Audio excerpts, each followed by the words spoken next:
Number 817. Drizzile, the water lizard Pokémon. Highly intelligent but also very lazy, it keeps enemies out of its territory by laying traps everywhere. Now, this is a design where when I've seen it in the games, it doesn't impress me, but now having to look up information about it, I've kind of fallen in love.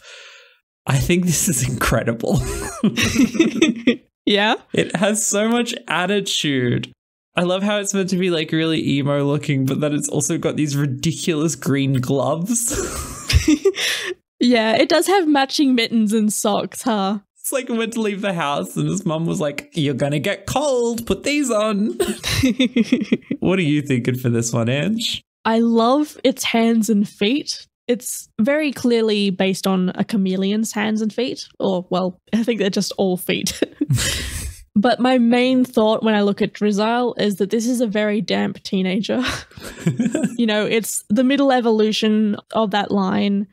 It's got the long hair over one eye. It just gives off very adolescent energy. Which I feel like is the goal of the middle forms. If they're going well, they should really emulate like some type of teenager. And I think that this captures that energy really, really well. Yeah, I feel like Gen 8 did really well with that progression kind of thing in their starter Pokemon. It's like it starts off as a sad baby and then it's a moody teenager and then it's just like a sort of snarky gay man when it finishes evolving. And I love that for it.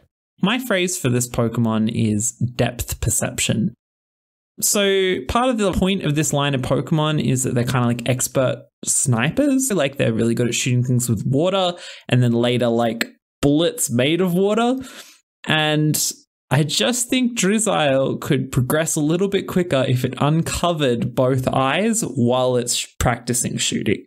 Depth perception is really quite essential to like aiming precisely.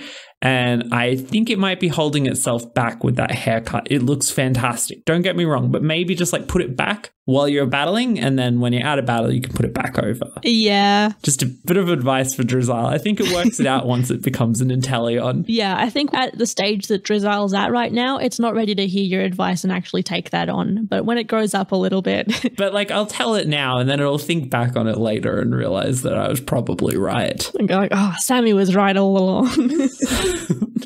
But overall, I want to adopt Drizzile, and so I'm giving it a 4 out of 5. I'm going to give it a 3.5 out of 5. And that brings us to a total of 7.5 out of 10 for Drizzile. Next!